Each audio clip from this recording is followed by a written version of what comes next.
सर्व पोलीस अधिकारी आणि कर्मचारी सगळ्यांना माझा नमस्कार। मी हेमंत नगराळे, पोलीस आयुक्त मुंबई शहर।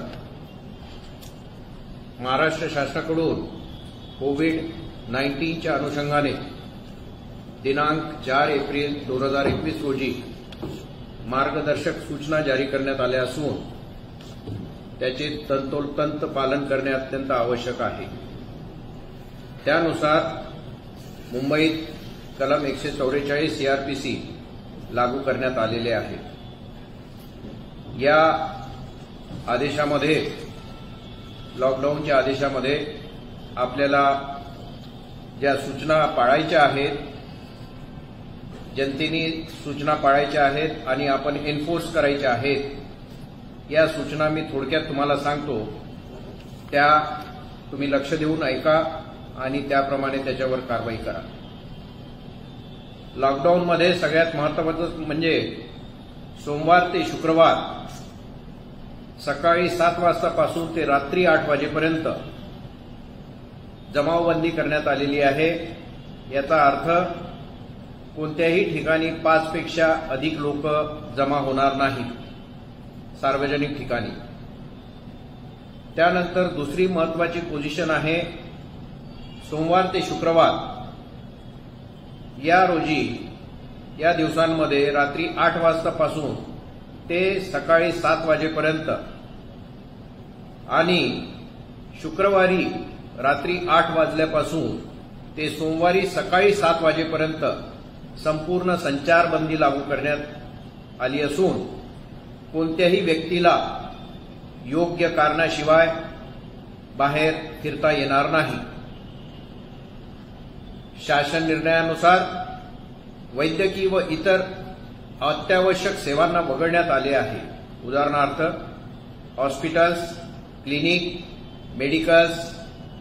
मेडिकल विमा कंपनी, औषध कंपनी आणि इतर वैद्यकीय सेवा, तसेच धान्य, फळभाज्या, बेकरी, दूध इत्यादी महत्त्वाची दुकाने सुरू राहतील।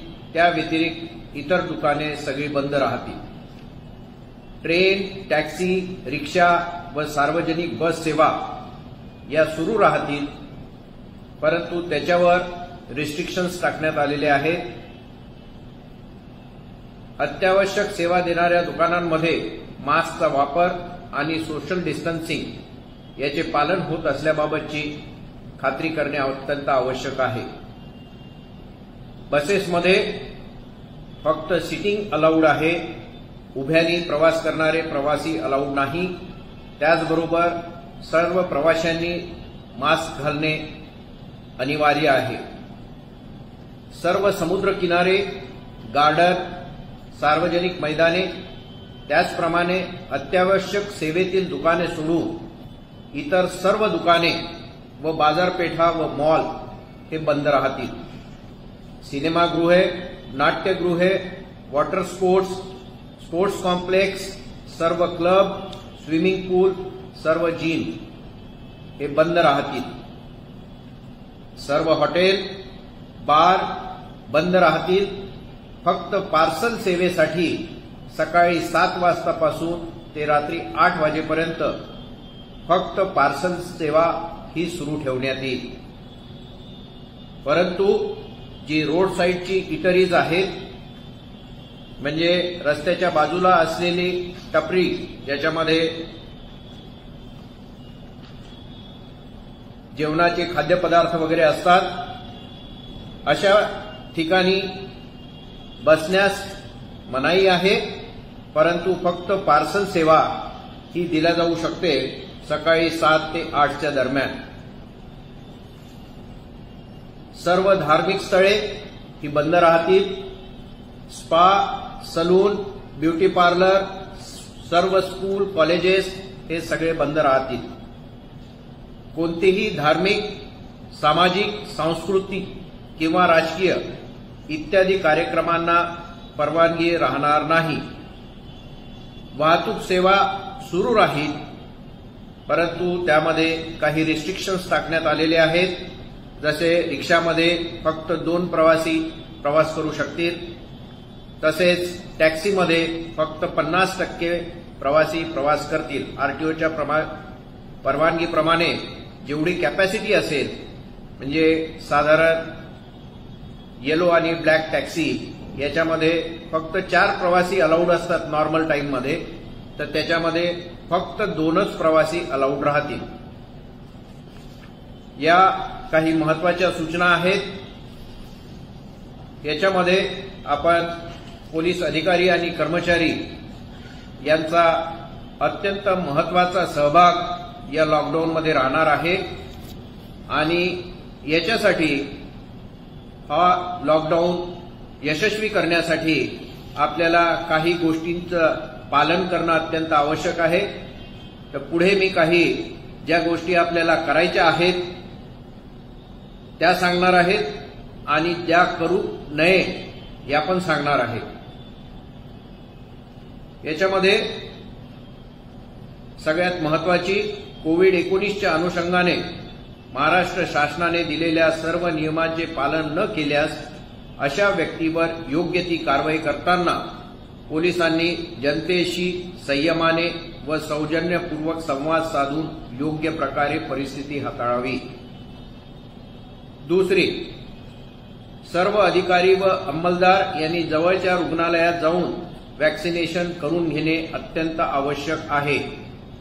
वरिष्ठ अधिकारी यांनी त्यांच्या अधिपत्याखालील अधिकारी व अंमलदार यांनी वॅक्सिनेशन करून घेतले की नाही याची खात्री करावी. तसेच अधिकारी व अंमलदार यांनी आपले कर्तव्य बजावत असताना देखील स्वतःची काळजी घ्यावी.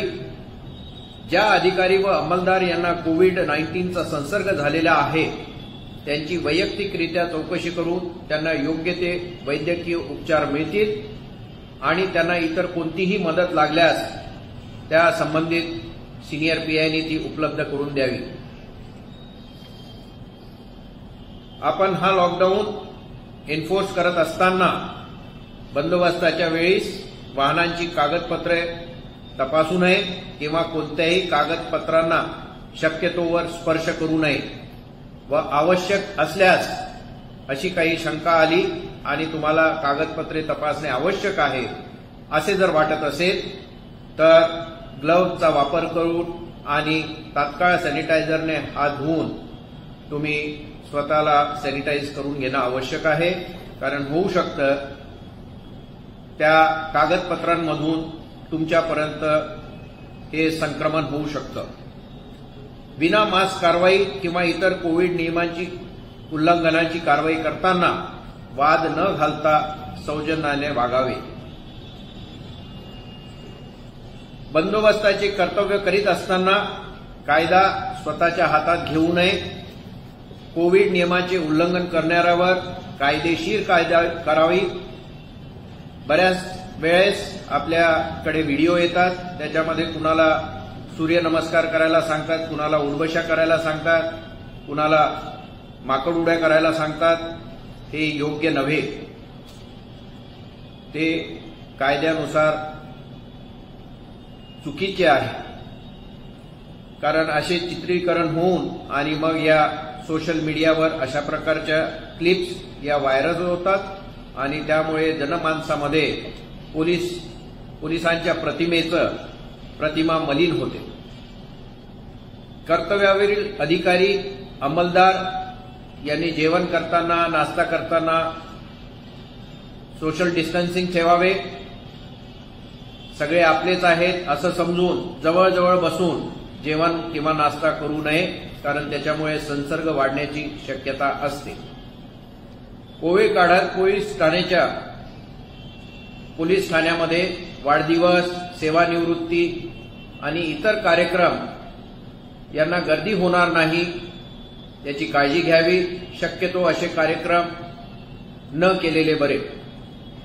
प्रत्येकाने मास्क, फेस शील्ड व सॅनिटायझरचा वापर करावा आणि स्वतःला वेळोवेळी दिवसभरातून बरेचदा सॅनिटाईज करून घ्यावे. बंदोबस्ताच्या वेळी किंवा पोलीस ठाण्यात असताना एकमेकांपासून सुरक्षित अंतर ठेवावे. कोणाकडेही चौकशी करताना सामाजिक अंतर ठेवावे, आरोपीकडे तपास करायचा असल्यास अंतर ठेवावे आणि शक्य असल्यास पीपीई किट परिधान करावे. रुग्णालयात किंवा कोविड सेंटर येथे बंदोबस्ताकरता असलेल्या अंमलदारांनी किंवा तपासाकरिता जाणाऱ्या अंमलदारांनी पीपीई किटचा वापर करावा. कोविडच्या संदर्भात कोणतीही चुकीची माहिती प्रसारित होणार नाही याची काळजी घ्यावी. गर्दी असल्यास कोविड संदर्भातील सूचनाकरता मेगाफोनचा वापर करावा. सर्व पोलीस स्टेशननी आपल्या पोलीस स्टेशनला कमीत कमी 5 मेगाफोन असतील अशी व्यवस्था करावी, कारण येणाऱ्या काळामध्ये तुम्हाला मेगाफोनची अत्यंत आवश्यकता पडणार आहे. त्याचप्रमाणे तुमच्या गाड्यांवर, मोबाईल्सवर सुद्धा तुम्ही मेगाफोन लावून घेणे आवश्यक आहे. बंदोबस्ताच्या वेळेस रस्त्यावर बॅरिकेडचा वापर करावा. बंदोबस्ताकरता वापरण्यात येणारे साहित्य जसे तुमची लाठी, शील्ड, हेल्मेट यांना वेळोवेळी सॅनिटाईज करून घ्यावे, कमीत कमी दिवसातून एकदा किंवा दोनदा.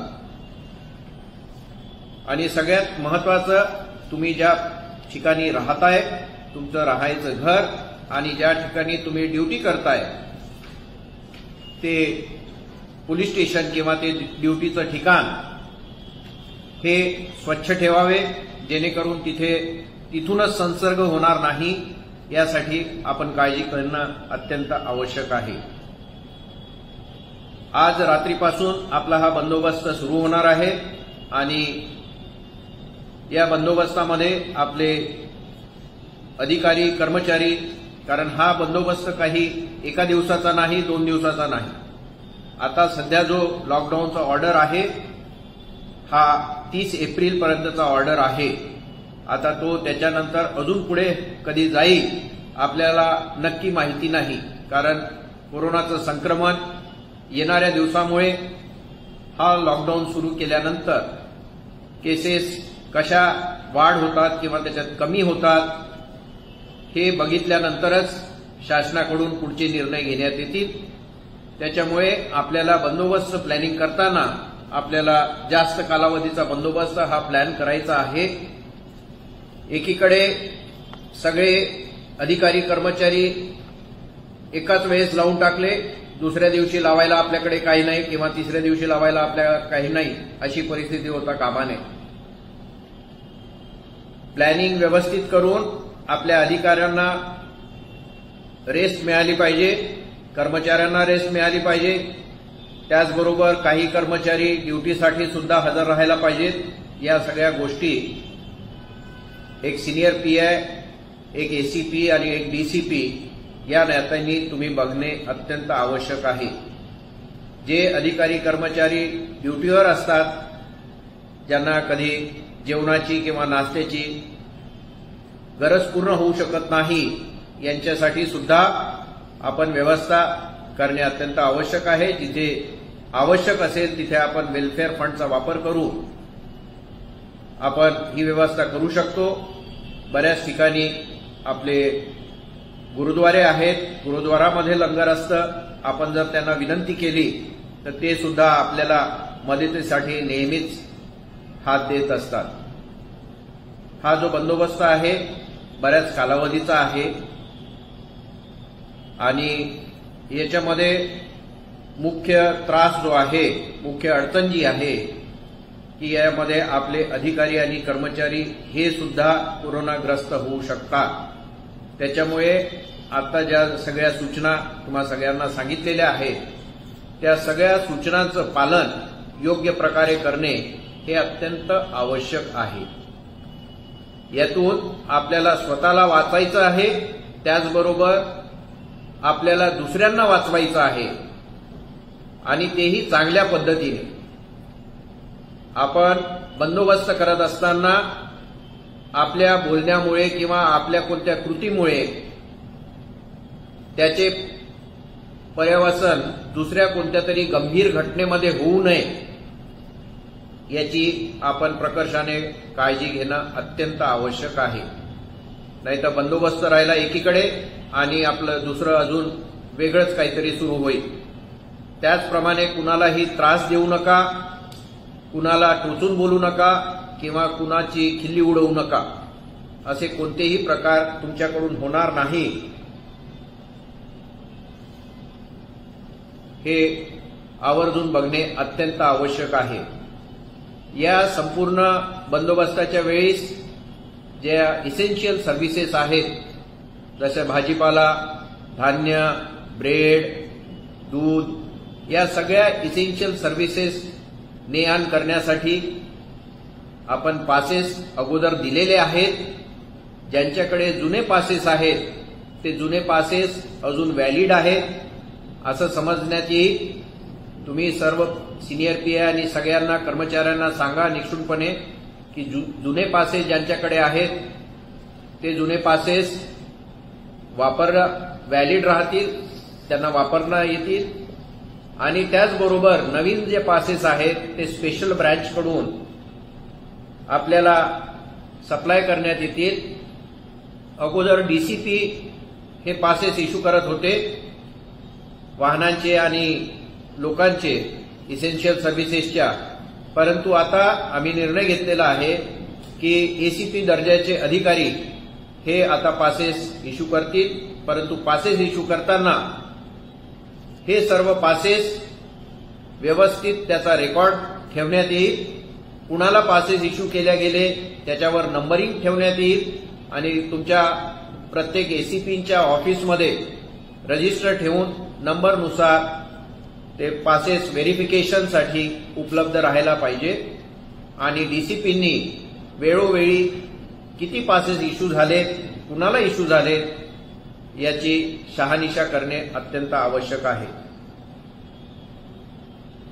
पुढे येणारे दिवस हे महत्वाचे दिवस आहेत. तुम्हाला ही ऍडिशनल ड्युटी आहे याचं मला भान आहे, परंतु ही एक जबाबदारी आहे शासनाने आपल्यावर सोपवलेली आहे. ही जबाबदारी आपल्याला चांगल्या प्रकारे पार पाडायची आहे आणि ही जबाबदारी आपल्याला शासनाने दिलेली आहे ती आपण पूर्ण करून दाखवायची आहे. याचबरोबर तुमच्या हद्दीमध्ये राहणारे गुंड, समाजकंटक या संधीचा फायदा घेऊन दुसऱ्या काही गोष्टी करू शकतील, समाजामध्ये तेढ निर्माण करू शकतील किंवा अजून अशा काही गोष्टी करू शकतील ज्याच्यामुळे समाजामध्ये काहीतरी प्रॉब्लेम होतील. तर या गोष्टीसाठी तुम्ही अलर्ट असणे अत्यंत आवश्यक आहे. तर या बंदोबस्तासाठी माझ्या या सूचना आहेत. आपण सर्व डीसीपींनी, सर्व एसीपींनी, सगळ्या सिनियर पीआयनी या प्रत्येक बंदोबस्तावरच्या कॉन्स्टेबलपर्यंत, सगळ्या 100% कॉन्स्टेबलपर्यंत या सूचना पोहोचतील याची खात्री करा.